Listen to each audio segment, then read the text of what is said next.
유통공사 사장님, 네. 윤재가 분께서도 거론을 하셨는데 저는 또 다른 각도에서 한번 조명을 해보겠습니다. 그 해외 모방품 관련된 얘기예요. 네. 자료 한번 읽어줘 보세요. 봐보세요. 거의 구분이 안 됩니다. 이건 박스가 아니라 실물입니다. 그래서 두 번째, 이렇게 절대적 가격 경쟁력이 없어요. 이런 피해들을 농민들이 고스란히 보고 있다는 거죠. 중국산 배의 30 내지 40%가량이 모방품이랍니다.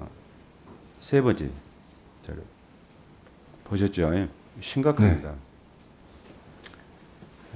여기까지는 별 문제가 아닌데 자료 한번 4번 줘보세요. 이게 문제예요. 11명이 근무하는 AT 직원들이 이런 실태를 현지에서 파악을 못했다는 것이 핵심입니다. 알고 계시죠, 사장님? 네, 그렇습니다. 더 이상 얘기는 안 하겠습니다만은 중국 측에서 보면 뭐 그럴 수도 있겠다라고 주장하겠죠.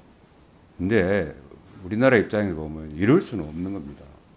그래서 법적인 문제도 검토하시고 애교적인 문제도 대응하시고 그러셔가지고 아까도 말씀하셨지만 정말 빠른 시간 내에 특단의 대책을 좀 세워야 된다라고 이렇게 주장하니까 꼭 그렇게 해주세요. 네, 그렇게 하겠습니다. 그리고 작년 국감 때 제가 그 선착순 배출하는 그런 참그 입에 담기 곤란한 문제를 지적을 했었는데 그래도 이렇게 빠른 시간 내에 전자 입찰 시스템으로 바꿔줘서 감사합니다. 이 시스템도 완벽하진 않은 것 같으니까 더 적극 개선해 주기 바랍니다. 대답 안 하시네요. 네, 알겠습니다. 한국 마사회 부회장님. 네. 저는 개인적으로 마사회 전 직원들의 생계, 가족들의 문제까지도 고민을 하고 걱정을 했던 사람 중에 한 사람입니다. 근데 오늘 이 자리에서 제가 생각했던 것들, 염려했던 것들이 기우였다라는 그런 생각이 들어서 좀 허탈한 생각도 들어요. 아직 갈 길이 멀었구나. 매출 손실액이 약 11조. 코로나 이후에. 말산업 관련 손실은 약 2조. 근데 미안하지만 19년 대비 20년 평균 연봉은 6.7% 증가. 성과급 약 한 2천만 원 정도로 이런 표현을 해야 될지 모르겠지만 돈전체에 그런 비난이 쇄도하고 있습니다. 또 곁들여서 기강회의로 최근 10년간 그 12년도 기준 징계 현황을 보면 21년까지 성비, 음주운전, 직장 내 괴롭힘, 특히 횡령 이런 그 비사실로 157명이 징계 처분을 받았습니다. 자료하면 7번째. 맞지요? 네. 아까 우리 어기구 의원님도 말했는데 157명 중 123명은 처벌은 경징계였어요. 이것도 문제인 것 같고. 그래서 토탈 이 마사회의 이 정도라면은 과연 이렇게 경마사라고 이끌어가는 경마장인지 복마장인지 모르겠다 하는 것이 제 개인적인 의견입니다. 통철한 반성과 성찰이 필요하고 복무기간 강화를 위해서 마사회 또한 특단의 대책이 저는 필요하다라고 요청을 하니까 한골 탈퇴하는 심정으로 조직 정비를 좀 해주세요. 네, 유념하겠습니다. 네. 이상입니다. 네, 농어촌공사 사장님. 예, 농업용수 이게 우리가 말하는 물은 식량 생산의 가장 기초적인 자원이잖아요. 예, 근데 사실 정부는 특히 재정당국은 그 물에 대한 가치를 높이 평가하지 않는 그런 안이한 인식을 갖고 있는 것이 상당히 좀 문제라고 생각합니다. 제가 동의하시냐고 여쭤보면 답변하실 수 있어요? 모든 정부나 누구라도 다 관심을 가질 수 있도록 저희가 적극 노력하겠습니다.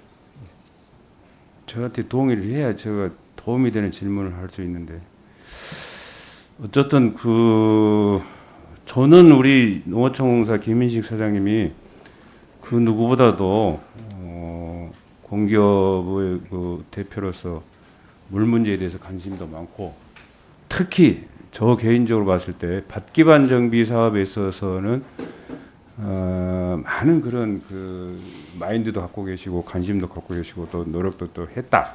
그리고 또 저와 함께 또 토론회도 이렇게 했던 그런 경험도 있고 그러는데 이런 것들이 뒷받침이 좀 안 된 것 같아서 제가 무슨 그 탓을 재정당국으로 돌린 건 아니지만 그런 면에서 노력에 대한 그런 박한 평가에 대해서는 좀 아쉬움을 갖고 있습니다. 더 힘내세요. 예, 감사합니다. 예. 그건 그것이고 제가 작년 국정감사 때 그 제방보다 낮은 배수 펌프장 개선 요구에 대해서 이렇게 질문을 한 적이 있습니다. 기억하시죠? 예, 기억하고 있습니다. 그때 사장님 답변을 뭐라고 하신지도 기억하세요? 책임을 지겠다고 했습니다. 아이 무슨 책임이요? 빠른 기간 내에 완성될 수 있도록 하겠습니다라고 답변하셨어요. 근데 그 빠른 기간이 너무 이렇게 길어서 답답해서 나름대로 노력을 하고 계시는데 제가 정부 그 아니한 인식에 재정 당국의 아니한 인식에 문제가 있다는 것을 서두에 말씀을 드렸어요. 제기 당시 그 제방보다 낮은 펌프장이 307개소였어요. 근데 금년에는 297개소로 줄기는 줄었는데 주는 양이 너무 작다. 노력을 좀 더 해야 된다라는 걸 지적을 하고요. 예. 그 공사는 2021년부터 2036년까지 펌프장 개선을 한 15년 동안 그런 그 많은 기간에 걸쳐서 문제를 해결하겠다라는 그런 계획을 갖고 계시는데 이건 좀 너무한 거 아니냐 라는 그런 지적을 하니까 예. 좀 특단의 대책을 한번 세워보세요. 자료화면 5번 줘보세요. 예. 그 전기실 이전도 있었고 펌프 교체를 해야 됩니다. 그래 펌프 교체는 또 개보수 사업 예산으로 하는데 다행히 저희가 개보수 예산은 453억 정액해서 확보했습니다. 그래서 내년부터는 속도를 내도록 그렇게 하겠습니다. 어쨌든 뭐 노력을 하기는 했지만 결과는 그렇게 갈망할 만한 그런 수치를 나타내지 않은 것이 문제잖아요. 그런 가운데 침수 피해는 계속되고 있는데 그 피해는 고스란히 농민들이 입는다. 그리고 거기에 따른 또 뭐 책임 소재를 있고 따지자는 건 아닌데 책임을 져야 할 부분들은 피해를 입는 농민들보다도 더 좀 이렇게 안해하지 않냐 하는 것을 지적하는 겁니다. 자료화면 5번에 보면은 2019년하고 2020년 폭우로 제방보다 낮은 펌프장 13개소가 침수를 했어요. 그래서 우리 적지 않은 285억 원 상당의 피해가 발생했습니다.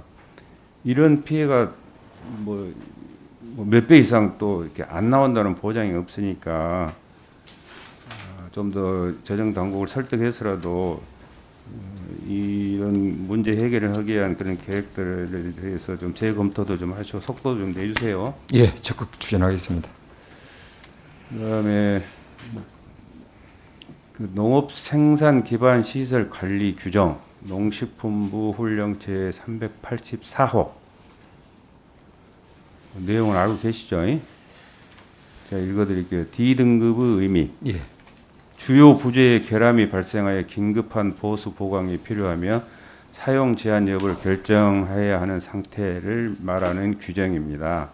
근데 여기서 말하는 우리 사장님의 빠른 기간이라는 표현하고 긴급이라는 말하고 똑같아. 불명확하다 그 말이에요. 긴급 어디를 기준으로 해서 어디까지 하겠다는 그런 명확한 규정이 없기 때문에 애매모호하다는 거예요. 예. 판단은 긴급하게 판단해 놓고 해결은 느슨하게 하면은 아무런 의미가 없잖아요. 예. 이것도 역시 D등급 농업 기반 시설 전국에 68개소가 있고 특히 전남이 18개소 가장 많이 있는데 어쨌든 뭐 이렇게 수단과 방법을 가리지 않고 이런 문제를 좀 해결을 했다는 그런 부탁의 말씀을 드립니다. 자료화면 6번 좀 보세요. 보세요. 예, 적극 노력하겠습니다. 예. 이 위험을 일으키는 빨간색이 너무 많잖아요. 예? 예. 예. 그래서 D등급에 대해서 시설별로 준수해야 하는 개선 완료 기간을 명확히 해주라는 거예요. 명확히. 예?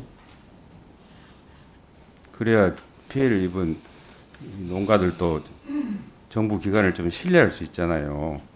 또 그렇게 해야만이 이 사업을 추진하는 책임지고 해결해야 할 위치에 있는 공사도 책임감 있게 일을 하지 않겠느냐, 추진할 수 있지 않겠느냐 그런 생각이 드니까 농업 용수로서 식량 생산의 가장 근간이 되는 물 문제만큼은 더 많은 노력을 기울여서 재정당국의 인식을 좀 더 변화도 시키고 이런 그 시설의 개보수 속도를 해서 예견되는 피해를 좀 줄여주시기 바랍니다. 특별히 부탁합니다. 예, 그렇게 하겠습니다. 노력하겠습니다. 힘내세요. 예. 이상입니다.